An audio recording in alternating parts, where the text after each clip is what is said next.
प्रेम से बोलिए पीपल देव की जय हो। एक समय की बात है, एक गांव में ननद भौजाई रहती थीं। भौजाई बहुत ही धार्मिक प्रवृत्ति की थी, पूजा पाठ नियम धर्म से किया करती थी। जब बैसाख का महीना आया तो भौजाई पीपल सींचने का नियम लिया। वह सुबह पीपल सींचने जाने लगी तो ननद भी भौजाई के साथ चल दी।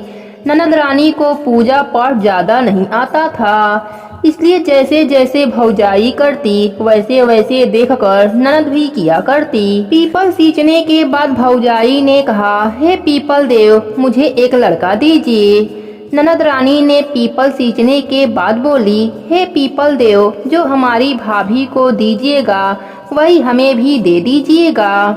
ऐसे ही करते करते पूरा महीना बीत गया। कुछ मास बाद भौजाई पेट से हो गई। ननद रानी के हाथ में एक झलका पड़ गया। जिस दिन भौजाई को बेटा हुआ उसी दिन ननद रानी को भी उस झलके में से बेटा हुआ। भाभी कहने लगी, कुंवारी ननद जी, आपको लड़का कैसे हो गया?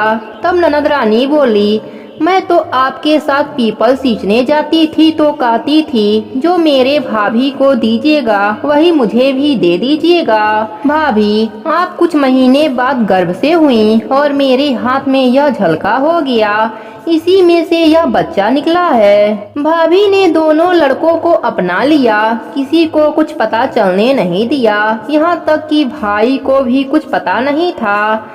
सबको यही लगता था कि भौजाई को जुड़वा बच्चे हुए हैं। एक दिन भाभी नदी पर पानी भरने चली गई। ननद दोनों बच्चों को देखभाल कर रही थी। तभी ननद वाला बच्चा रोने लगा।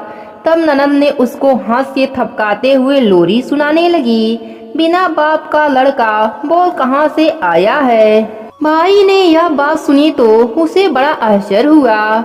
तब भौजाई पानी लेकर आ गई। तब भाई ने अपने पत्नी से बोला, छोटी ऐसा क्यों कह रही थी कि बिना बाप का लड़का, बोल तू कहाँ से आया है? मैं तो अभी जिंदा हूँ और यह दोनों बच्चे मेरे हैं। तब भाभी ने अपने पति को सारी बात बताई। तब भाई उस बच्चे और अपनी बहन को लेकर उस पीपल के पास गया और बोला, हे पीपल देव, मेरी इज्जत बचा लीजिए। लोग जानेंगे तो मेरी बहन की शादी नहीं हो पाएगी। या तो आप इस बच्चे को ले लीजिए या फिर मेरी बहन के लिए योग्य जीवन साथी दे दीजिए।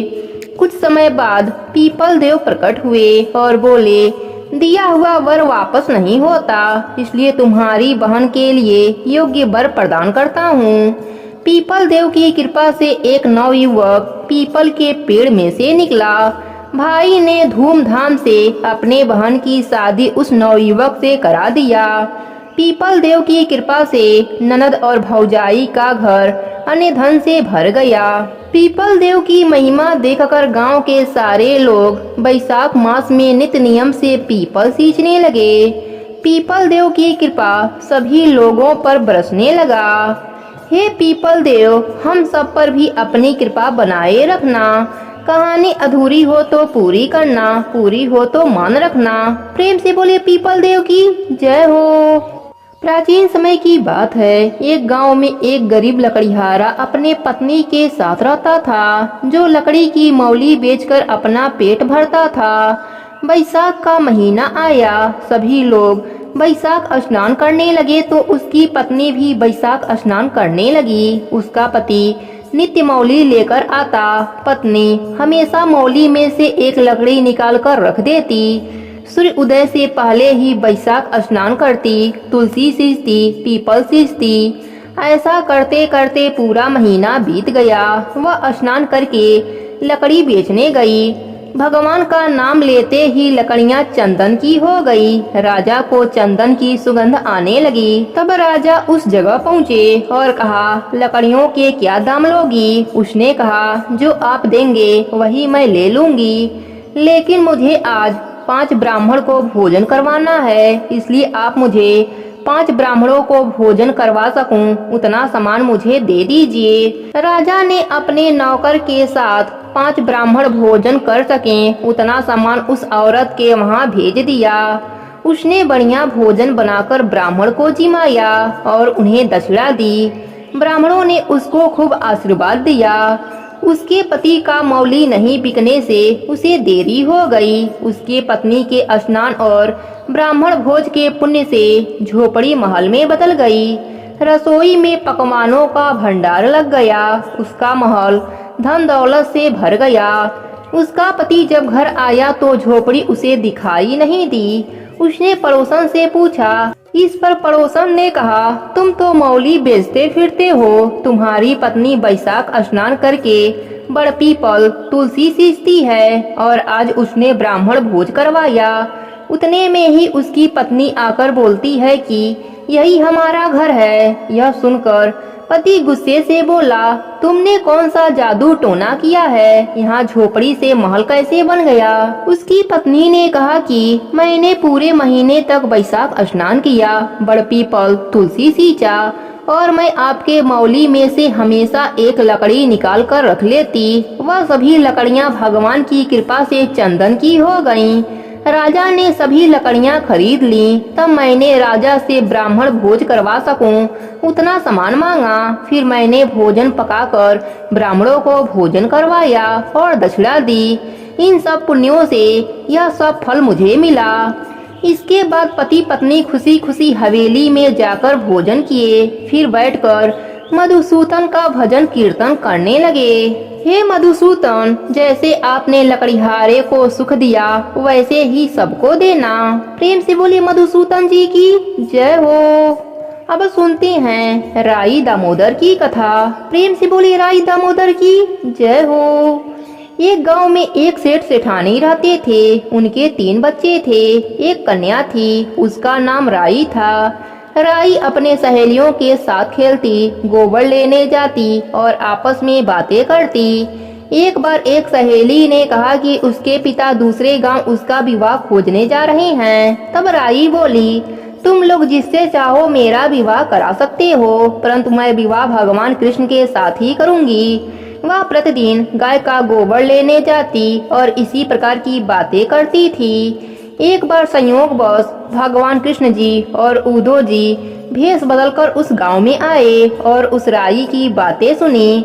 उससे प्रेरित होकर वह दोनों उसके पीछे पीछे उसके घर गए। उन्होंने राई के पिता को कहा, हम तुम्हारे बेटी के लिए वर लेकर आए हैं। राई के पिता ने श्री कृष्ण का रूप देखकर बेटी का विवाह उनसे करा दिया। भगवान वहाँ 15 दिन रुक कर यह कहकर चले गए कि वह गाजे बाजे के साथ राई को लेकर जाएंगे। भगवान अपने धाम में 16,000 रानियों के बीच रहते हुए उस राई को भूल गए। उधर राई को प्रतिदिन राह देखते हुए 5, 10, 20 वर्ष हो गए, परंतु प्रभु नहीं आए। इसी प्रकार 40 वर्ष बीत गए और राई की जवानी बुढ़ापे में बदल गई। सिर के बाल सफेद हो गए, दांत गिरने लगे, चेहरे पर झुर्रियां दिखाई देने लगी। भाई भतीजे बड़े हो चुके थे। एक दिन राई बोली, भैया मुझे गंगा नहाना है और 4 पहरों का पाप धोना है। भाई उसको गंगा जी लेकर गए। पंडित जी से पिंडदान कराने को कहा। पंडित ने तांबे का कलश तैयार करके कृष्ण नाम से पिंडदान कराकर राई के हाथ में दे दिया, इसे गंगा जी में बहा दो। जब राई ने कलश गंगा जी में बहाया तो कलश खिलखिलाकर हंसने लगा और बैकुंठ जाकर भगवान के सीने में प्रहार किया। उसे देखकर भगवान को अपने भूल का एहसास हुआ और तुरंत नंगे पैर दौड़ते हुए मृतलोक में राई के पास आ पहुँचे। संपूर्ण गांव वाले राई को बधाई देने लगे तथा राई अपने पति को देखकर शर्माने लगी। तब भगवान ने कहा, मुझसे भूल हो गई। इसके बाद भगवान ने राई को स्पर्श किया। तब राई का शरीर दिव्य हो गया, जिसे देखकर भगवान बोले, हे राई, तुम्हारा लेखा जोखा हर धर्म में रहेगा। जो कोई राई की कथा सुनकर 1 कटोरी राई भरकर श्री कृष्ण मंदिर में दान करेगा, वह मेरे धाम को प्राप्त हो जाएगा। इसके बाद राई को लेकर प्रभु बैकुंठ लोक चले गए। हे राई दामोदर, अपने सभी भक्तों पर अपनी कृपा बनाए रखना। प्रेम से बोलिए राई दामोदर की जय हो। अब सुनते हैं गणेश भगवान की कथा। प्रेम से बोलिए गणेश भगवान की जय हो। एक समय की बात है, एक साहूकार था, वह बहुत अमीर था। उसके घर एक ब्राह्मणी रोटी लेने आया करती थी। घर के अंदर घुसते ही पोल के ऊपर गजानंद जी का मंदिर था। वह गणेश भगवान को रोटी का एक टुकड़ा भोग लगा देती थी। इसी प्रकार करते हुए बहुत दिन हो गए। एक दिन गणेश भगवान ने सोचा, यह अपने को रोज भोग लगाती है, इस कारण मुझे उसे कुछ न कुछ उपहार तो देना ही पड़ेगा। गणेश भगवान ने एक दिन उसके थाली में हीरे मोती भर दिए। ब्राह्मणी प्रसन्न होकर थाली लेकर अपने घर आ गई। अगले दिन साहूकार के घर रोटी लेने नहीं गई। साहूकार ने ब्राह्मणी को बुलावा भेजा कि बाई जी रोटी लेने के लिए क्यों नहीं आई। ब्राह्मणी ने कहा कि मुझ पर तो गणेश भगवान प्रसन्न हुए हैं, बहुत वर्ष तक रोटी दूसरे के घर की खा ली, अब अपना रोटी खाऊंगी। साहूकारनी यह बात सुनकर मन में बहुत नाराज हुई कि गणेश भगवान ब्राह्मणी के ऊपर प्रसन्न हुए परंतु मेरे ऊपर प्रसन्न नहीं हुए। तब साहूकारनी ने गजानंद जी की मूर्ति हटाकर बाहर फेंक दिया। इधर सेठ जी के दुकान में धंधा पानी चलना बंद हो गया। एक दिन सेठ जी की नजर पोल के मंदिर पर गई तो सेठानी से पूछा, गणेश भगवान कहाँ गए। साहूकारनी ने कहा कि ऐसे गणेश भगवान का क्या करें, जो ब्राह्मणी पर तो प्रसन्न हुए लेकिन हमारे ऊपर प्रसन्न नहीं हुए, इस कारण मैं गणेश भगवान को हटाकर पोखरे में फेंक दिया। सेठ जी ने कहा, यह तुमने क्या किया, मेरे तो सारे धंधे पानी चलना बंद हो गया। गणेश भगवान को कहाँ फेंका, मुझे बताओ, मैं वापस लेकर आता हूँ। साहूकार जी वापस गणेश भगवान को लेने के लिए गए तो गणेश भगवान इतने भारी हो गए कि साहूकार से उठे ही नहीं। साहूकार हाथ जोड़कर बोला, हे प्रभु, मुझसे क्या गलती हो गई है, मुझे क्षमा कर दीजिए और मेरे साथ मेरे घर पर चलिए। गणेश भगवान और भी भारी होते गए और बोले, मैं नहीं चलूंगा, पहले साहूकारनी को बुला कर लाओ, यहाँ पर आकर नाक रगड़े माफी मांगे तो मैं चलूं, मुझे हमेशा सवा शेर का चूरमा करके भोजन करावे तो मैं चलूं। साहूकार साहूकारनी को लेकर नाक रगड़वाया और माफी मंगवाया, सवा शेर का चूरमा चढ़ाने का हामी भरवाया। तब गणेश भगवान हल्के हो गए। साहूकार गणेश भगवान को लाकर पोल में बैठा दिया। अब साहूकार का धंधा पानी वापस से शुरू हो गया। हे गणेश भगवान, जैसे आप ब्राह्मणी पर प्रसन्न हुए वैसे ही सभी पर प्रसन्न रहना। प्रेम से बोलिए गणेश भगवान की जय हो।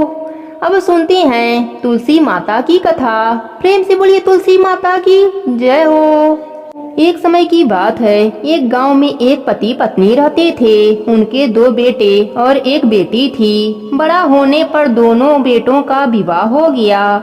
बड़ी वाली बहू बहुत ही घमंडी थी, अपने में ही मगन रहती, सास ससुर की बिल्कुल सेवा नहीं करती। छोटी वाली बहू बहुत ही शांत स्वभाव की थी, सास ससुर की हमेशा सेवा करती, सुबह उठती, तुलसी सींचती, दीपक जलाती और कथा कहानी कहती थी। उसका पति कुछ भी नहीं कमाता, बड़ा वाला बेटा कमाता और उसी के पैसों से घर का खर्चा चलता था। एक बार बड़ी बहू ने सोचा, ससुर जी भी बूढ़े हो गए, देवर भी कुछ नहीं कमाता, मेरे पति ही अकेले कमाते हैं और पूरे घर का खर्च चलाते हैं, तो मैं ऐसा क्यों करूं? मैं भी अपने पति का कमाई खर्चा नहीं करूंगी। बड़ी बहू अपने सास ससुर से कहने लगी, मैं अलग रहना चाहती हूँ, देवर जी भी नहीं कमाते, आप भी बूढ़े हो गए, मेरे पति की कमाई से ही पूरे घर का खर्चा चलता है, इसलिए मैं अलग रहना चाहती हूँ। बड़ी बहू ने घर का बंटवारा कर दिया। घर का जो भी अच्छा सामान था वह अपने हिस्से में ले लिया, जो भी टूटा फूटा सामान था वह छोटी बहू के हिस्से में दे दिया। सास ससुर और ननद को भी छोटी बहू के हिस्से में दे दिया। पक्के मकान का अच्छा वाला हिस्सा ले लिया और टूटा फूटा हिस्सा छोटी बहू को दे दिया। छोटी बहू बोली, मैं आपके बंटवारे से सहमत हूँ, बस एक मेहरबानी और कर दीजिए, आपके हिस्से में जो तुलसी का पौधा है या तो मुझे दे दीजिए, नहीं तो मुझे वहाँ आकर रोजाना पूजा करने की अनुमति दे दीजिए। बड़ी बहू झिलमिलाती हुई गई और तुलसी का पौधा उखाड़ कर ले आई और छोटी बहू के हाथ में देती हुई बोली, या ले, तुलसी का पौधा भी ले ले, वैसे भी मुझे फुर्सत कहाँ पूजा पाठ करने की।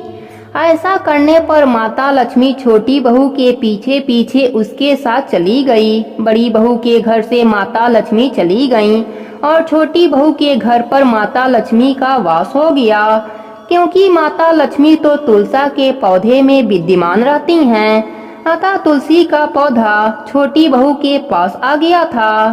धीरे धीरे बड़ी बहू के घर में परेशानियां होने लगीं। उसके पति की नौकरी भी चली गई, लेकिन छोटी बहू के पति को अचानक ही एक नौकरी मिल गई। वह बहुत ही मन से राजा के यहाँ काम करने लगा। उससे प्रसन्न होकर राजा ने उसे रहने के लिए मकान और खेती करने के लिए 100 बीघा जमीन दे दी। रात दूना दिन चौगुना तरक्की करने लगा और जेठानी के यहाँ कंगाली छाने लगी। उसके पति की नौकरी भी चली गई और वह बीमार रहने लगा।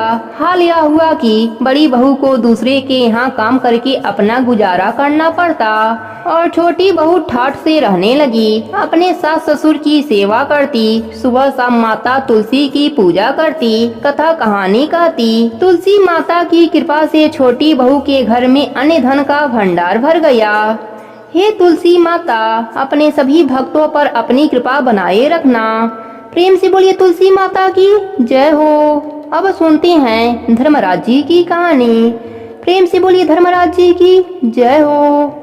एक गांव में एक माँ बेटी रहती थीं। वह बहुत ही गरीब थीं। माँ रोजाना दूसरे के घरों में चक्की से आटा पीसने जाती और थोड़ा सा आटा बचाकर लाती और उनके आटे में कंकड़ पत्थर मिला आती। यह बात बेटी को अच्छी नहीं लगती। वह बोलती, माँ, चोरी नहीं करनी चाहिए, धर्मराज जी के यहाँ जाकर कष्ट भोगना पड़ेगा। वह अपने माँ को रोजाना समझाती थी, पर उसकी माँ नहीं मानती। वह चिढ़ जाती और अपने बेटी से कहती कि तेरे को काले कुत्ते से शादी कराऊंगी। वह थोड़ी बड़ी हुई तो उसकी माँ कहती है, अब तेरी शादी का समय आ गया है। लड़की घबरा जाती है, धर्मराज जी से प्रार्थना करती है कि आप सबका लेखा जोखा लेते हैं, मेरी रक्षा करना। बेटी की प्रार्थना धर्मराज जी ने सुन लिया। धर्मराज जी खुद ही काले कुत्ते का रूप बदलकर घर के बाहर आकर बैठ गए। जीभ लपलपाती हुई लार टपक रही थी। माँ बाहर निकली तो देखा कि काले रंग का कुत्ता बाहर बैठा है। माँ खुश हो गई और कुत्ते को अंदर लाकर उससे बेटी की शादी करा के विदा कर दी। आगे आगे कुत्ता वह पीछे पीछे लड़की चली जा रही थी। उसे कुत्ते में से बदबू आ रहा था, लेकिन वह उसकी गंदगी पोंछती रही और पीछे पीछे चलती रही। वह दोनों चलते चलते स्वर्गलोक पहुंच गए। धर्मराज जी अपना रूप बदल लिया। वह लड़की बहुत खुश हुई। उसने धर्मराज जी के पांव पकड़ लिए। धर्मराज जी ने कहा, तुम हमें रोजाना याद करती थी, इसलिए हम ही तुमसे शादी करने आ गए। अब वह बहुत आराम से स्वर्गलोक में रहने लगी। थोड़े दिन बाद उस लड़की की माँ मर गई। धर्मराज जी पहचान लिए और उसे सोने का पोरसा बनाकर एक कोठरी में डाल दिया। अब उसी दिन उस लड़की ने धर्मराज जी से कहा कि महाराज, मैं यह सारे कमरे देखना चाहती हूँ। धर्मराज जी ने कहा कि तुम सारे कमरे देखकर क्या करोगी, लेकिन उसने जिद करी तो धर्मराज जी ने सारे कमरे दिखा दिए। सब में मृतलोक से आए हुए प्राणी थे। सभी को अपने अपने कर्मों की सजा मिल रही थी। सब कुछ देख देख कर कमरे को बंद करती रही। आखिरी में आखिरी वाला कमरा खोला तो उसमें उसकी माँ लेटी थी और उसके आँख में चाकी का किला घूम रहा था। यह देखकर वह डर गई। धर्मराज जी को बुलाया और पूछा, यह क्या हो रहा है?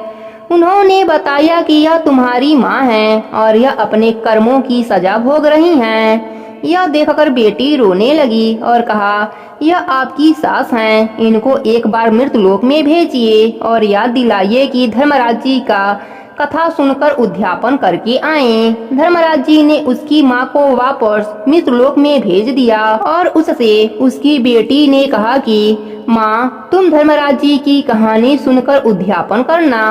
वह बुढ़िया वापस आई और उसने धर्मराज जी की कहानी सुनी और 13 दिन बाद संक्रांति आई तब उसने उद्यापन किया। 13 पाव ज्वार, आदमी व औरत के वस्त्र, सुहाग की सामग्री, छावड़ी, भगवान की मूर्ति, बेट, स्वेटर, मोजे, कंबल, तिल के लड्डू, सोने चांदी का सामान, सिंहासन, आसन, लोटा, डोरा, कथा की किताब, छतरी, लालटेन, चप्पल, माला आदि सारी वस्तुएं लाकर कहानी सुनकर धर्मराज जी का व्रत उद्यापन किया। वह ब्राह्मण ब्राह्मणी को जोड़े से जिमाकर दक्षिणा भी दी, उन्हें विदा किया। धर्मराज जी के कहानी सुनने से, उद्यापन करने से उसे स्वर्ग लोक का वास मिला, उसके सारे पाप नष्ट हो गए। हे धर्मराज जी, जैसे आपने उस बुढ़िया के पाप नष्ट किए, उसे स्वर्ग का वास दिया, वैसे ही अपने सभी भक्तों पर अपनी कृपा बनाए रखना। प्रेम से बोली धर्मराज जी की जय हो। एक गांव में एक बुढ़िया माई रहती थी। वह प्रतिदिन शालिग्राम भगवान की सेवा करती थी। एक बार गांव के बहुत सारे लोग तीर्थ यात्रा के लिए जा रहे थे। बुढ़िया माई ने सोचा कि मैं भी गांव वालों के साथ गंगा स्नान कर आती हूँ। बुढ़िया माई को ध्यान आता है कि मेरे शालिग्राम भगवान को कौन रखेगा, उनका देखभाल कौन करेगा। यह विचार करके बुढ़िया माई पड़ोसन के पास जाती है और कहती है, मैं 1 महीने के लिए गंगा स्नान के लिए जा रही हूँ, तब तक तुम मेरे शालिग्राम भगवान की सेवा पूजा करना, तुम अपने पास ही रख लो।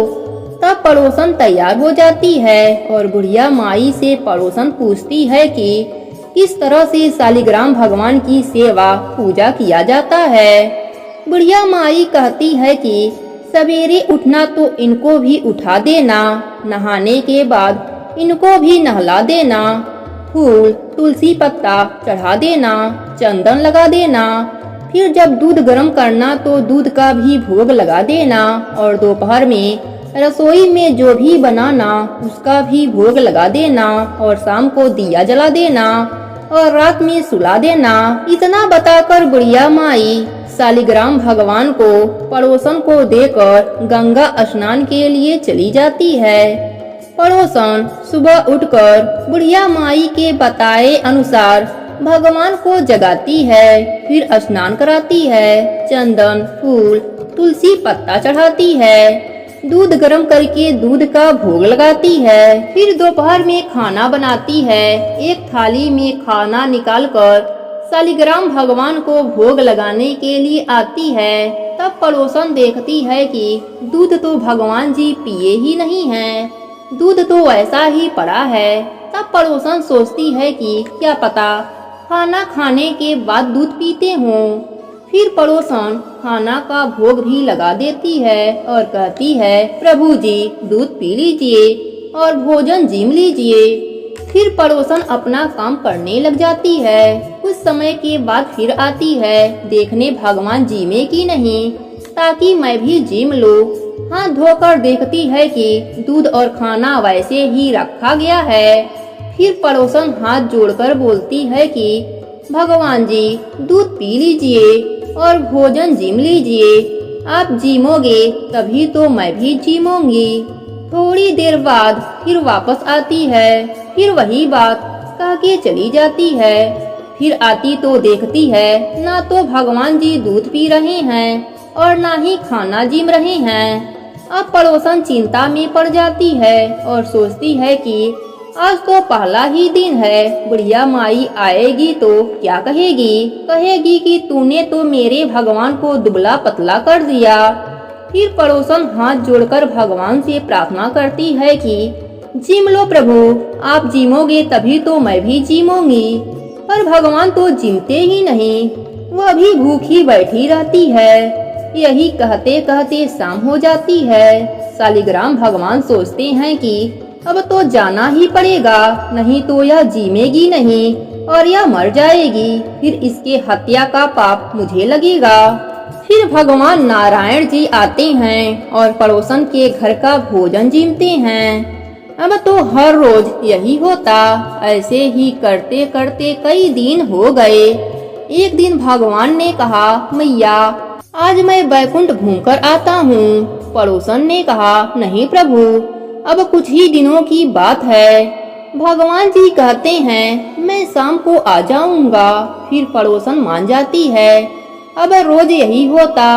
सुबह भगवान जिम कर बैकुंठ लोक चले जाते और शाम को वापस आ जाते। धीरे धीरे 1 महीना बीत जाता है। उधर बुढ़िया माई भी गंगा स्नान करके वापस अपने घर आ जाती है। फिर बुढ़िया माई पड़ोसन के घर जाती है। फिर पड़ोसन से कहती है, ला मेरे शालिग्राम भगवान को मुझे दे दे, मुझे बहुत दिन हो गए दर्शन नहीं किया। पड़ोसन ने कहा, अभी भगवान जी बैकुंठ लोक गए हैं, शाम को आ जाएंगे, तब ले लेना। बुढ़िया माई के समझ में कुछ नहीं आता और कहती है, तुम मेरे भगवान को अभी के अभी दे दो। उनके बीच में झगड़ा चालू हो जाता है। आसपास के लोग इकट्ठे हो जाते हैं। पड़ोसन बोलती है, इस बुढ़िया माई को समझाओ, जैसे 1 महीना दर्शन नहीं किया वैसे शाम तक और इंतजार कर ले, थोड़ा सा सब्र कर ले। शाम को शालिग्राम भगवान आएंगे तो मैं खुद ही इसे दे दूंगी। यह बात सुनकर सबके समझ में कुछ नहीं आता कि पड़ोसन क्या बोल रही है। बुढ़िया माई तो बहुत गुस्सा हो जाती है और वहीं बैठ जाती है। शाम होता है। भगवान जी बैकुंठ लोक घूमकर आते हैं और मंदिर में विराजमान हो जाते हैं।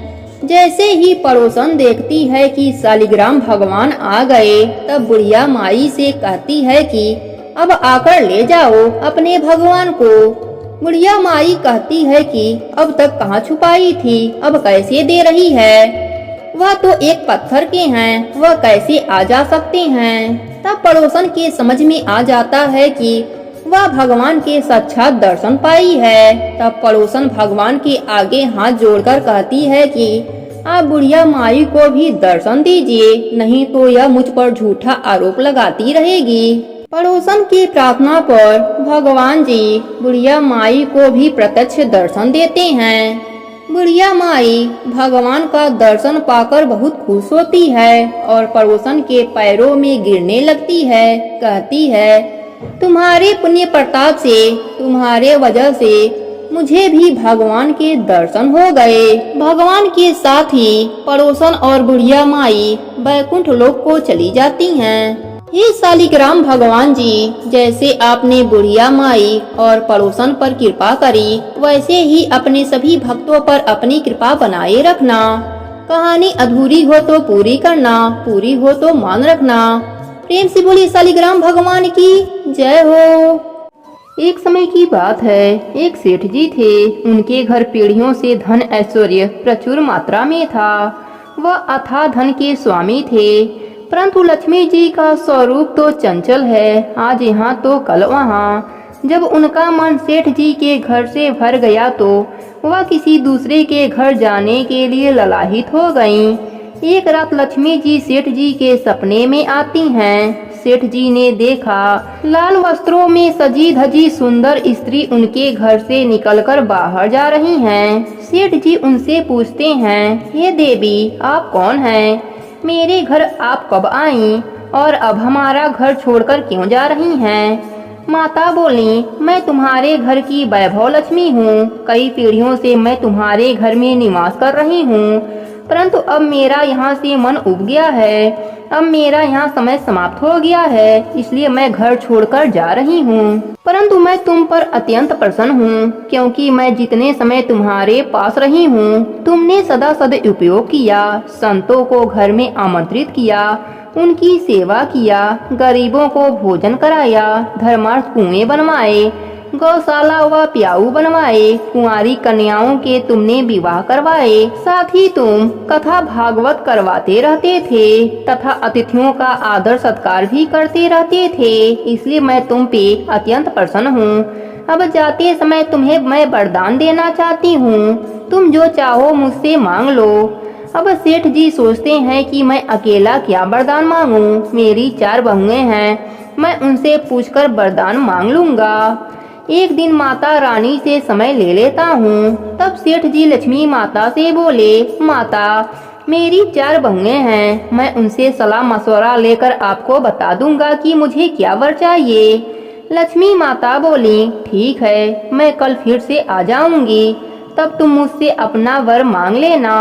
ऐसा कहकर माता अंतर्ध्यान हो गईं। अब सेठ जी ने सुबह उठते ही चारों बहुओं को बुलाया और उन्हें अपने सपने के बारे में बताया और उनसे सलाह मांगी। सेठ जी की सबसे बड़ी बहू बोली, आप माता रानी से सारा गोदाम अनाज से भरवा लो ताकि हमें खाने की कभी कमी ना हो।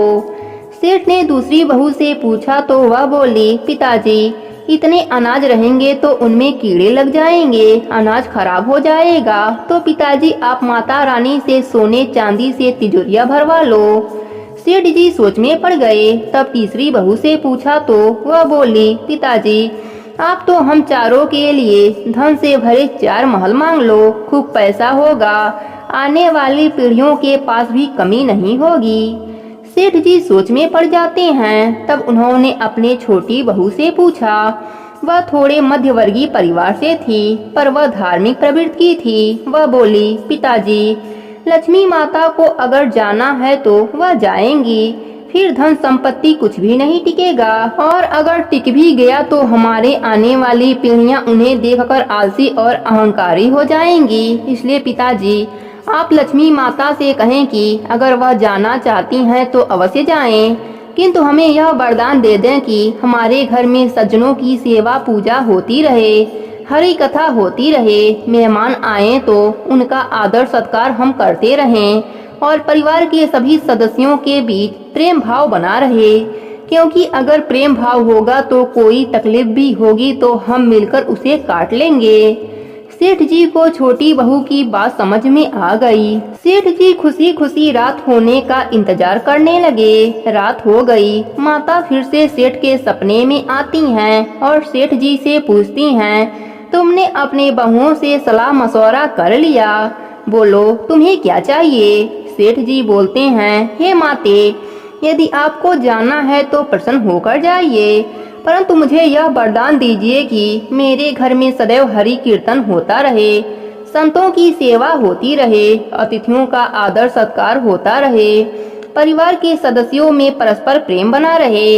यह सुनकर माता चौंक जाती हैं और कहती हैं, यह तुमने क्या मांग लिया? जिस घर में हरि कथा होगी और संतों की सेवा होगी, वहाँ तो साक्षात नारायण निवास करते हैं, और जहाँ नारायण वास करते हैं वहाँ तो मेरा निवास होता ही है। यह वरदान मांगकर तुमने मुझे हमेशा के लिए तुम्हारे घर में रहने के लिए विवश कर दिया। ऐसा कहकर लक्ष्मी जी सेठ जी के घर में फिर से अस्थायी निवास करने लगीं। हे लक्ष्मी माता, जैसे आपने सेठ के ऊपर अपनी कृपा करी, वैसे ही अपने भक्तों के ऊपर अपनी कृपा बनाए रखना। कहानी अधूरी हो तो पूरी करना, पूरी हो तो मान रखना। प्रेम से बोली लक्ष्मी माता की जय हो। अब सुनते हैं लपसी तपसी की कहानी। एक लपसी था, एक तपसी था। जल जमुना के तीर दोनों रहते थे। तपसी भगवान की तपस्या करता, लपसी सवा सिर लपसी बनाता और घंटी बजाकर भगवान को भोग लगाकर जीम लेता। एक दिन उन दोनों में लड़ाई हो गई। लपसी बोला, मैं बड़ा हूँ। तपसी बोला, मैं बड़ा हूँ, मैं सारा दिन तपस्या करता हूँ। उतने में उधर से फिरते फिरते नारद जी आए। बोले, भाई तुम दोनों क्यों लड़ रहे हो?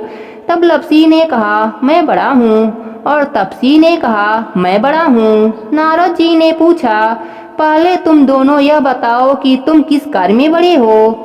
दोनों ने बताया कि भगवान की भक्ति करते हैं। लपसी ने कहा कि मैं सवा से लपसी बनाकर भगवान को रोज भोग लगाता हूँ और सबको प्रसाद बांटकर बचा हुआ खुद खा लेता हूँ और मजे से रहता हूँ। अब नारद जी ने तपसी से पूछा। तपसी ने कहा कि मैं तो हर समय भगवान की पूजा तपस्या करता हूँ, इसलिए मैं बड़ा हूँ। नारद जी ने दोनों की बातें सुनी और कहा, मैं तुम्हें कल जवाब दूंगा। दोनों अपने अपने कुटिया में चले गए। दूसरे दिन नारद जी मंदिर में आए। वहाँ पर दोनों मौजूद थे। नारद जी ने देखा लपसी बनाकर लाया है और भगवान को भोग लगा रहा है, और तपसी मंदिर में तपस्या कर रहा है। उनके आने के बाद नारद जी आए और चुपके से 1.25 करोड़ की अंगूठी नीचे डाल दी। लपसी ने तो भोग लगाकर प्रसाद बांटने चला गया। साथ में ही नारद जी बाहर आ गए। अब तपसी की नजर उस अंगूठी पर थी।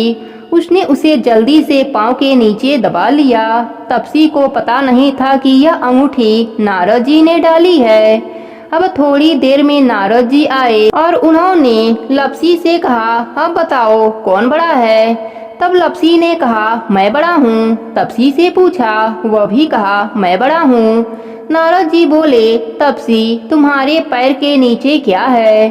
तपसी ने पैर उठाया तो 1.25 करोड़ की अंगूठी निकली। नारद जी बोले कि इतना भजन भक्ति करके भी तुम्हारे मन से चोरी नहीं गया। तुम्हारी तपस्या में कमी है। तुम्हारी तपस्या का फल व्यर्थ जा रहा है। तुमको कलंक लग गया। इस कारण से तुमसे लपसी बड़ा है। तब तपसी बोला, महाराज मेरी तपस्या का फल मुझे कैसे मिलेगा, कुछ तो उपाय बताइए। तब नारद जी बोले, स्त्रियां नदी स्नान करेंगी, वे अपना पुण्य तुम्हें देंगी, तब यह पाप उतरेगा। वह बोला, वह अपना फल मुझे क्यों देंगी। तब नारद जी बोले, आज से औरतें व्रत की कहानी कहने के बाद तुम्हारी कहानी नहीं कहेंगी तो वह फल तुम्हें मिल जाएगा। आंगन लिप कर डेहरी नहीं लिपेंगी तो वह फल तुम्हें मिल जाएगा। धोती देकर गमछा नहीं देंगी तो वह फल तुम्हें मिलेगा। साड़ी देकर ब्लाउज नहीं देंगी तो वह फल तुम्हें मिलेगा। कांचली देकर कसैली नहीं देंगी तो वह फल तुम्हें मिलेगा। बेस देकर पगा नहीं लगाएंगी तो वह फल तुम्हें मिलेगा। दाहिनी ओर नाड़ा बांधेंगे तो वह फल तुम्हें मिलेगा। जूता देकर तेल नहीं देंगी तो वह फल तुम्हें मिलेगा। चौका देकर बाबली नहीं देंगी तो वह फल तुम्हें मिलेगा। गोबरी थाप कर बाटला नहीं थापेंगी तो वह फल तुम्हें मिलेगा। पग पर पग रख कर धोएंगे तो वह फल तुम्हें मिलेगा। रोटी थाप कर गाय व कुत्ते के लिए रोटी नहीं देंगे तो वह फल तुम्हें मिलेगा। सीधा देकर दक्षिणा नहीं देंगे तो वह फल तुम्हें मिलेगा। ब्राह्मण जिमा कर दक्षिणा नहीं देंगे तो वह फल तुम्हें मिलेगा। ननद जिमा कर नंदोई नहीं जिमाएंगे तो वह फल तुम्हें मिलेगा। एकादशी का व्रत करके द्वादशी को ब्राह्मण नहीं जिमाएंगे तो वह फल तुम्हें दे दिया जाएगा। सभी व्रतों की कहानी कहकर तेरी कहानी नहीं कहेंगे तो तुम्हें उनके भक्ति का आधा फल मिल जाएगा। इतना कहकर नारद जी अंतर ध्यान हो गए। तभी से और कथा कहानी कहने के बाद लपसी तपसी की कथा कहने का नियम हो गया। लोग सब कहानी कहने सुनने के बाद लपसी तपसी की कहानी कहते और सुनते हैं, तभी पूरा फल मिलता है। प्रेम से बोलिए राई दामोदर की जय हो।